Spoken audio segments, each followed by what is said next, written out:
Fala, galera, beleza? Curte e compartilha seus grupos do Fluminense, valeu? Tamo junto, vence o Fluminense. Abraço. O Fluminense, ele tem um problema que todo mundo sabe, que é falta de grana. O Fluminense de 2022 do Diniz, o Diniz chegou com uma filosofia de jogo que pegou todo mundo de calça riada, de surpresa. Porque aquele jogo é aposicional, é um quarto de campo e tal. Então, assim, com o que a gente tinha disponível, o que a gente tinha de grana disponível, o Fluminense do 22 foi um time que jogou dos sonhos, etc. O Fluminense no início de 23 era o Fluminense que saía lá no New York Times, lá, o time do futuro, etc. Tinha todo uma alavancagem no nome do Fluminense, porque o Fluminense vinha com um padrão de jogo diferente, que ninguém estudava, e tinha aquelas peças que ele ia E as figuras que ajudavam nesse marketing também, né? Aí o Fluminense foi melhorando nas suas posições, recebendo mais grana, entrando patrocinadores, e o Fluminense começou a gradualmente contratar melhor os jogadores. A gente foi campeão ano passado, bicampeão carioca, a gente foi campeão da Recopa esse ano, com o elenco que a gente montou, com essa evolução que o Mário Bittencourt já tinha prometido. Ele falou pra gente isso. Gradualmente eu vou aumentando a folha 10, 15, 20% e vou melhorando o time. Então, o Fluminense tem essa questão hoje, quando você olha o padrão de jogo do Diniz. Por que o Diniz não usava tanto a base? O padrão de jogo do Diniz, aquela loucura que a gente amava, depois a gente passou a detestar, que era trazer o time adversário para dentro do nosso campo, a gente pegar eles dando uma possibilidade de jogo. Você botar um garoto ali, ele não tem maturidade para segurar aquele padrão de jogo. Muitas vezes o Diniz apostava em jogadores com mais idade, porque ele precisava de gente que tivesse maturidade suficiente para se errar, tentar de novo, se errar, tentar de novo, e uma hora vai dar certo. O problema é que isso começou a dar muito errado. E a gente manteve a característica que é aquele controle de bola no último terço de campo, e em contrapartida a gente perdeu a característica que é a ofensividade, que é a saída de bola. Então, assim, a gente tem um cenário que é o Fluminense em declive aí, por quê? Porque a gente manteve um padrão de jogo, só que todo mundo passou a estudar a gente, os jogadores envelheceram e a gente não botava base, ou jogadores mais novos, por quê? Porque a gente sabe que é um tipo de jogo muito arriscado. Eu concordo em parte com você, quando você diz que precisa de jogador mais veterano, até mesmo por causa do esquema de jogo que era do Diniz, que era do Diniz. Beleza. Mas o esquema de jogo do Diniz também precisa de jogadores novos com fôlego também para fazer esse intensidade. Precisa também. Eu não sou contra totalmente de trazer. Eu acho que algo que, além dos adversários mapearem o Diniz, eu acho que foi o que mais faltou em 24. Eu não sou contra. Intensidade, principalmente para recompor. Então, eu não sou contra de trazer os jogadores veteranos, não. Pelo contrário. Até porque tem 3 veteranos no time da gente que tá rendendo muito. Que é o Fábio, o Felipe Melo e o Marcelo. Eu acho que ninguém principalmente o Fábio, ninguém critica o Fábio. Ele tá segurando o time. Eu não sou contra trazer os jogadores veteranos. Tem um cara que ele oscila muito, que é o Ganso, né? Tem jogo que o Ganso mata no peito, meu irmão, e cai pra dentro. O jogo contra o Criciúma ele foi muito bem, eu sou um crítico do Ganso. Tem jogo que ele meio que se esconde um pouco. E aí eu não sei se é porque tecnicamente alguém orienta que ele trabalha assim, ou se é ele que em alguns jogos ele meio que se isola. Mas só pra concluir da minha parte, é o seguinte, eu não sou contra, repito, não sou contra trazer jogadores veteranos, mas, cara, você pode sim fazer uma mescla com os jogadores da base.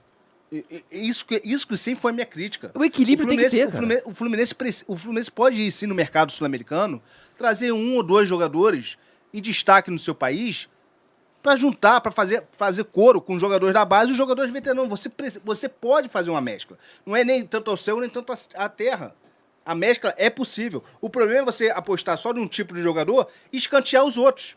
Esse é o problema. E isso, né, a conta veio agora, esse ano. Os jogadores mais velhos, né? A gente também contou com a falta de azar, porque o Cano se machucou no começo do ano. Pra mim, ele ainda tá machucado, tá jogando sacrifício. E o JK, que era pra ser um substituto dele, cara, não quer porra nenhuma com a vida, né? A verdade é essa. Mas é isso aí, cara. O futebol não é uma ciência exata. A gente corre esse risco. Entendeu? Mas conclua, Elias, que eu acabei te cortando só pra terminar meu raciocínio aqui. Não, cara, voltando no aspecto das contratações, o que acontece? Como eu falei, o que gera dúvida realmente é a carreira dos atletas. O Inácio, por exemplo, chegou a jogar no Bahia e na Chapecoense. É um zagueiro alto, e aí entra um aspecto importante, por isso que eu falo. O Fluminense, ano passado, em algumas lives, eu não sei se vocês vão lembrar, eu já destacava isso. O Fluminense tem um time de estatura muito baixa.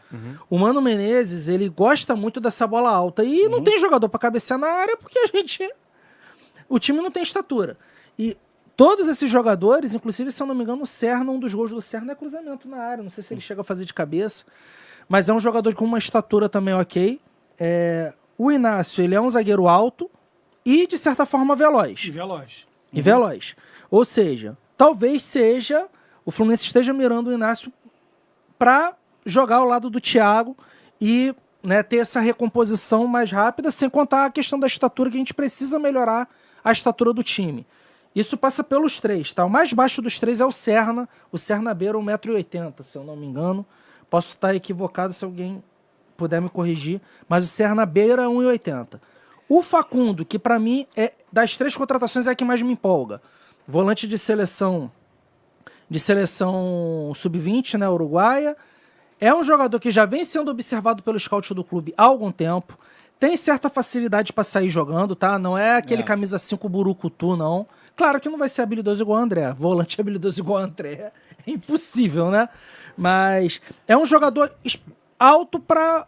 É um jogador habilidoso para a altura que tem. Entendeu? Joga como um 5 de fato. Talvez seja a reposição do André de fato. E é um jogador que tem só 20 anos. Pode render dinheiro pro clube. Então, é aquilo. Pode dar errado? Pode. Mas, gente, toda contratação tem risco. Sim, sim. Então, só fazer um comentário aqui rápido. A página oficial do Alianza Lima no Instagram postou uma mensagem graças pelas alegrias que nos disse Kevin, se despedindo dele. Então, show de bola, tá certo. Só ler aqui rapidinho um comentário aqui, o Anderson Azevedo e o que eu perdi outro comentário aqui falando justamente sobre a estatura do time do Fluminense, para aumentar também, né? O João Vitor Costa, tô falando da altura do time do Fluminense. Com certeza, foi o que você falou. Até nisso, por isso que eu falei. Qual é o grande lance dessa janela pra mim? Que, pô, pra mim, o Facundo é uma aposta que não só o Fluminense, qualquer outro clube faria. E você tem duas contratações que são questionáveis, mas são jogadores mais jovens, com um perfil diferente do que a gente costuma trazer e olhando diretamente para fragilidades do elenco. A gente não precisa de um meia que jogue mais aberto e faça a ponta, Serna. A gente não precisa de um zagueiro alto, veloz, que faça essa recomposição para jogar ao lado do Thiago Silva. Inácio. Você pode contestar a qualidade deles, mas eles estão vindo não só para preencher a questão da altura, mas também por uma questão de lacuna dentro do elenco. Então, o Fluminense de fato está olhando para o problema e buscando contratar para resolver o problema. Agora, se os jogadores vão resolver, aí é uma questão de esperar para ver. Se você parar para avaliar, acho que 80% dos gols do Fluminense foi bola alçada na área. Aqui, ó, rapidinho. O Bruno tá colocando aqui, a altura do Serna é de 1,81, tá? 1,81. 1,80. Não é baixo. Não é baixo. Eu falei beirando em 80. Eu vou aproveitar rapidamente, tá, Will? Eu vou dar uma boa noite aqui pro amigo da Cris Luciano aqui da Full Brothers, né, que já teve presente aqui. Um abraço, Luciano. Gente boníssima. Ele tá falando aqui, ó, dos possíveis nomes. Serna é uma aposta, Inácio tem qualidade, mas Facundo seria sensacional pela idade e ótima qualidade técnica do atleta. Concordo. Ontem assisti a partida pelo campo uruguaio. Aí, tá, na verdade, complementando o que você falou, Elias. Outro comentário aqui, complementando também que o Elias estava falando, é do Apolo. Falando que o padrão Cuca 2009, intensidade em campo, Xerém titular. Né? Tipo assim, é só uma opinião minha, tá, Apolo? Que eu sempre falo o seguinte, tem que usar a base sim, tem que fazer a mescla sim. Eu só não sou a favor de a galera achar que Xerém vai resolver todos os problemas do Fluminense.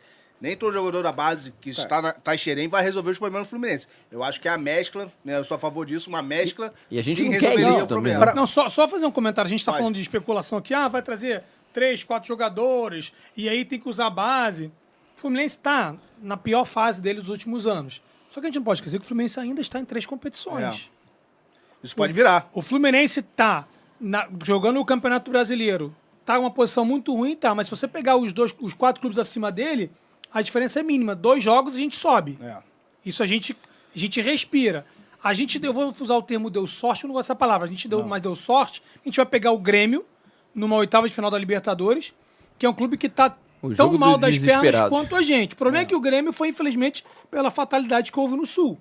É um jogo, assim, dentre as possibilidades, o Fluminense deu sorte em pegar o Grêmio. E vai vir o sorteio da Copa do Brasil, a gente não sabe quem pode vir. Pode vir um time que extremamente crítico, como não. Pode vir um CRB da vida, como então, pode vir a gente não pode. A gente tá com a cabeça de terra arrasada pelo que o Fluminense vinha apresentando na época, infelizmente, com o Diniz.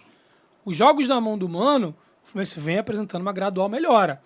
Você é maluco. Cara, o Fluminense no jogo contra o Criciúma é um grande time, não é? Mas tá 9 pontos acima da gente. A gente deu 18 chutes, 10 no gol. Há quanto tempo o Fluminense não fazia isso? Muito tempo. Quanto tempo? Mudar uma cultura dessa, um estilo desse, demora. Não é de um dia pro outro, pessoal. A gente tem que entender isso. A gente acabar com aquela maluquice de trazer os jogadores pra cima da gente, um esquema que já tava mais que conhecido, isso mudou, já é um outro padrão de jogo. O Mano começa ali ameaçando, quando vem ele, pum, atravessa duas linhas e joga a bola lá na frente. Não é chutão por chutão. É um chutão que você já tá mirando os pontas, tentando no meio fazer um pivô. Isso já tá nítido, cara. Não, eu acho Esses que... 10 dias que a gente vai ter aí, que a gente tá tendo agora até o jogo do Cuiabá, eu acho que vai ser um diferencial. Primeiro pra gente fechar a nossa casinha. Fechando a casinha ali, meu irmão, acho que a gente tende a crescer. E essa loucura de trazer todo mundo pra mais jogar, cara, os jogadores fluminenses sentiram a saída do Diniz, como eu também senti, eu gosto muito do Diniz. Só que era um modelo de jogo que não tá mais funcionando. O que ele vai fazer agora, o Mano, ele vai fazer com que a galera oxigene melhor. Gaste a sua vontade para jogar realmente na sua posição, jogar realmente em prol do que o jogo que é o ataque. A gente estava trazendo para o nosso campo e não estava entregando, não estava adiantando. Eu acho que o grande lance da vinda do Mano, e por que de eu ter gostado, não é nem que eu seja um fã do Mano Menezes, não é isso, mas a gente precisava de alguém que rompesse com o modelo. Alguém que rompesse radicalmente com o modelo.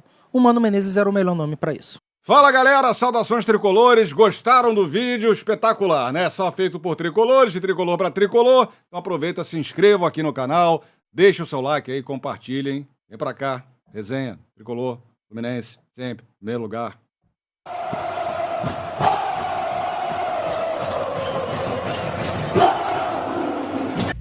Uma produção